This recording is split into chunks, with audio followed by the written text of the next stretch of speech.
మీ ఎలాంటి వ్యాపార ప్రకటనలకైనా వెంటనే మా ఛానల్ సంప్రదించండి. 2025 నవంబర్ మాసంలో తులారాశి వారి యొక్క మాస ఫలితాలు. ఈ తులారాశి వారికి ఈ నవంబర్ మాసంలో చాలా వరకు కూడా 50% అనుకూలత కనిపిస్తోంది, 50% ప్రతికూలత కనిపిస్తోంది. ఈ పవిత్రమైనటువంటి నవంబర్ మాసంలో ఇది కార్తీక మార్గశిర మాసాల కలయికగా ఉంది కనుక నవంబర్ నెల 21 వరకు కూడా కార్తీక మాసం ఉంది. ఆ తర్వాత మార్గశిర మాసం ఉంది కనుక భగవంతుని ఆరాధించండి. శివకేశం భేదం లేకుండా మీరు శివాలయాలకు కానీ విష్ణు ఆలయాలకు కానీ వెళ్ళి సందర్శించండి. ఈ రకంగా స్వామివారి యొక్క కృపకు మీరు పాత్రలు కావడం వల్ల మరింతగా మంచి ఫలితాలు పొందడానికి అవకాశం ఉంటుంది. ఏదైనా ఒక శివాలయంలో నిద్ర చేయండి. అలాగే విష్ణు సంబంధమైనటువంటి ఆలయాలకు వెళ్ళి స్వామివారిని దర్శించుకుంటారండి. ఈ రకంగా చేయడం వల్ల ఆర్థికంగా మీరు బలపడడానికి అవకాశం ఉంటుంది. మరి 2025 నవంబర్ మాసంలో ఈ తులారాశి వారికి ప్రధానంగా బుధగ్రహము, శుక్రుడు, శని, కేతువు అనుకూలంగా సంచరిస్తున్నారు. ఇందులో భాగ్య వ్యయాధిపతి అయినటువంటి ఈ బుధుడు ఈ నవంబర్ నెలంతా కూడా ద్వితీయంలో వృశ్చిక రాశిలో సంచరించడం వల్ల మీ మాటకు విలువ పెరుగుతుంది. స్థిరాస్తుల నుంచి లాభాలు అందుకుంటారు. కుటుంబంలో శుభ కార్యక్రమాల నిర్వహణ జరగడానికి అవకాశం ఉంటుంది. వ్యాపారాభివృద్ధి, ఆర్థికాభివృద్ధి, బ్యాంకు లావాదేవీలు, రుణ సదుపాయాలు కూడా మీకు అనుకూలంగా ఉంటున్నాయి.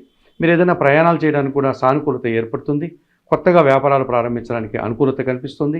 ఉన్న వ్యాపారాన్ని విస్తరించుకోవడానికి కూడా అనుకూలం కనిపిస్తుంది. కొన్ని రుణాలు సైతం మీరు తీర్చుకోగలుగుతారు. మీ మాటకు విలువ పెరుగుతుంది. కుటుంబం కోసం నూతన వస్తువులు కొనుగోలు చేస్తారు. ఇక జన్మరాశ్యాధిపతి, అష్టమాధిపతి అయినటువంటి శుక్రుడు జన్మరాశిలోనే తులారాశిలోనే సంచరించడం వల్ల చాలా కార్యక్రమాలు సునాయాసంగా పూర్తి చేస్తారు.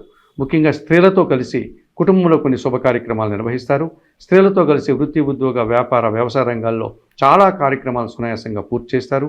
శుభ కార్యక్రమాల్లో పాల్గొంటారు. విందు వినోదాల్లో పాల్గొంటారు. స్త్రీలతో కలిసి మీరు చేసే వ్యాపారం అంతా కూడా ఆర్థికంగా మరింతగా అభివృద్ధి పథంలో ముందుకు వెళ్ళడానికి అవకాశం ఉంటుంది. మీ మాటకు విలువ పెరుగుతుంది.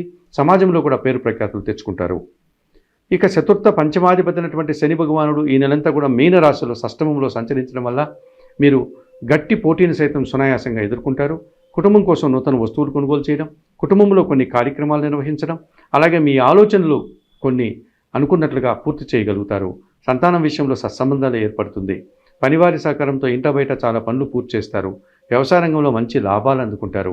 ఈ రకంగా మీరు శని భగవానుడి యొక్క షష్టమ భావము వల్ల మీరు మరింతగా మంచి ఫలితాలు పొందడానికి అవకాశం కనిపిస్తుంది. ఇక లాభంలో సింహరాశిలో కేతువు సంచారం ఉంది. ఎప్పటి నుంచో నవంబర్ మాసంలో కూడా కేతువు అలాగే సంచరిస్తున్నాడు. లాభంలో కేతువు సంచరించడం వల్ల నీతిగా నిజాయితీగా పనిచేస్తారు. మీ నిరాడంబరతకు మంచి ఫలితాలు వస్తాయి. అధికారుల యొక్క అభినందనలు అందుకుంటారు. భగవంతుని ఆశీస్సులు అందుకుంటారు.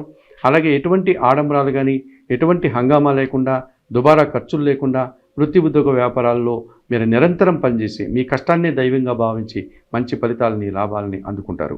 2025 నవంబర్ మాసంలో ఈ తులారాశి వారికి బుధుడు, శుక్రుడు, శని, కేతువు ఈ రకంగా 50 నుంచి 60% సుఫలితాలను అందించే వాతావరణం ఉంది. అలాగే 2025 నవంబర్ మాసంలో తులారాశి వారికి రవి భగవానుడు, కుజుడు, గురువు, రాహువు 4 గ్రహాలు ప్రతికూలంగా సంచరిస్తూ మీకు ఇబ్బందులను ఇచ్చేటువంటి వాతావరణం కనిపిస్తుంది.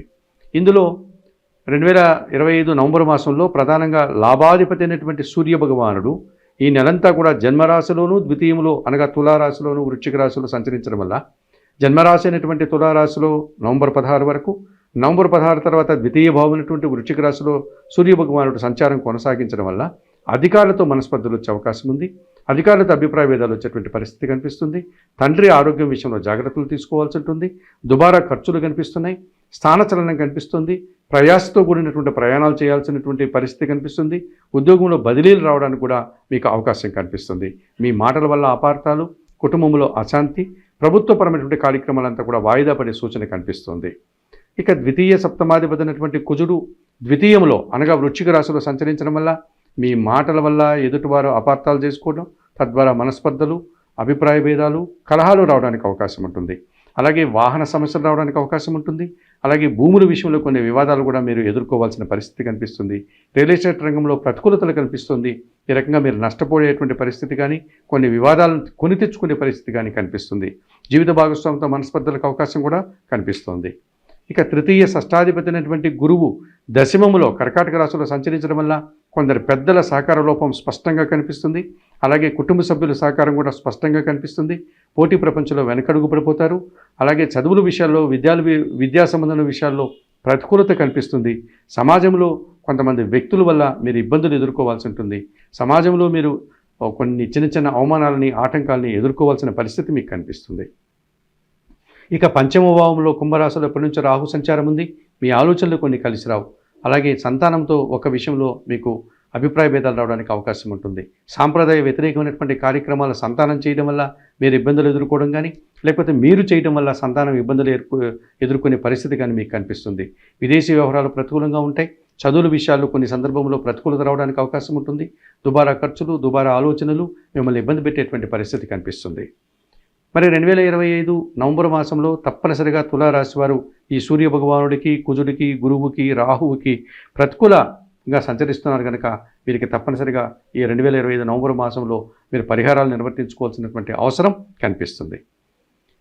మరి 2025 నవంబర్ మాసంలో తప్పనిసరిగా తులారాశి వారు పంచమ రాహుదోషం నుంచి బయటపడడానికి మైసూరులో ఉన్నటువంటి చాముండేశ్వరి అమ్మవారిని సందర్శించండి.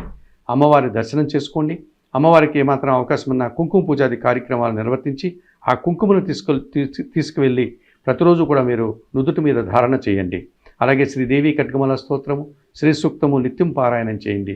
అమ్మవారికి ఇష్టమైనటువంటి ఎర్రటి పండ్లను బ్రాహ్మణోత్తములకి దానం చేయండి. లేకపోతే మినుములను పేదవారికి దానం చేయండి. ఈ రకంగా చేయడం వల్ల పంచమ రాహుదోషం నుంచి ఈ తులారాశి వారు నవంబర్ మాసంలో బయటపడడానికి, కొంతవరకు ఉపశమనం పొందడానికి అవకాశం కనిపిస్తుంది. ఇక దశమలో గురువు సంచరిస్తున్నాడు. 10వ భావంలో గురువు ప్రతికూలంగా సంచరిస్తున్నాడు. పనిభారం పెంచేటువంటి సూచన కూడా కనిపిస్తుంది కనుక మీరు ఏమాత్రం అవకాశం ఉన్నా పిఠాపురం కానీ, లేకపోతే గానుగాపురం కానీ వెళ్ళి దత్తాత్రేయ స్వామివారిని సందర్శించండి. స్వామివారి ఆలయంలో ఒకరోజు రాత్రి నిద్ర చేసి రండి. స్వామివారికి సంబంధించినటువంటి జీవిత చరిత్ర, గురు చరిత్ర పారాయణం చేయండి. శనగలు కానీ, పసుపు వర్ణపు పండ్లను కానీ గురువారం రోజు గురువులకు దానం చేయండి. ఈ రకంగా చేయడం వల్ల మీరు ఈ దశమ గురుదోషం నుంచి బయటపడడానికి అవకాశం కనిపిస్తుంది. అలాగే ద్వితీయ భావంలో కుజుడు సంచరిస్తున్నాడు. ఈ కుజుడు ద్వితీయ భావంలో సంచరించడం వల్ల అశాంతికి కారణమవుతున్నాడు. చిన్న చిన్న కలహాలకి కారణమవుతున్నాడు. జీవిత భాగస్వామితో అభిప్రాయ భేదాలకు కారణమవుతున్నాడు కనుక మీరు తప్పనిసరిగా సుబ్రహ్మణ్య స్వామి ఆలయానికి వెళ్ళి సుబ్రహ్మణ్య భుజంగ స్తోత్రాన్ని చదువుకోండి. సుబ్రహ్మణ్య స్వామికి మంగళవారం రోజు అభిషేకం నిర్వర్తించండి. ఎర్ర కందిపప్పు మీరు మీ కుటుంబంలో పనిచేసే పేదవారికి కానీ, పేద బ్రాహ్మణులకు కానీ మంగళవారం రోజు దానం చేయండి. ఈ రకంగా చేయడం వల్ల ఈ ద్వితీయ కుజదోషం నుంచి మీరు బయటపడడానికి అవకాశం ఉంటుంది. ఇక జన్మరాశిలోనూ ద్వితీయంలోనూ రవి సంచారం ఉంది కనుక అధికారుల యొక్క అండదండలు పూర్తిగా మీకు లభించని పరిస్థితి ఉంది కనుక ఈ రవిని సానుకూలపరచుకోవడానికి కోసం ప్రతిరోజు ఉదయాన్నే నిద్రలేసి సూర్యభగవాన్ని దర్శించి నమస్కరించుకోండి. సూర్య నమస్కార ఆసనాలు చేసుకోండి. సూర్యాష్టకం చదువుకోండి. గోధుమలు కానీ, గోధుమ పిండి కానీ పేదవారికి కానీ, పేద బ్రాహ్మణులకు కానీ దానం చేయండి. ఈ రకంగా చేయడం వల్ల మీరు ఈ రవి దోషం నుంచి బయటపడడానికి అవకాశం ఉంటుంది. 2025 నవంబర్ మాసంలో ఈ తులారాశి వారు చెప్పిన విషయాలన్నీ స్వీకరిస్తూ పరిహారాలు పాటిస్తూ మరింతగా మంచి ఫలితాలు అందుకోవాలని ఆశిస్తున్నాం.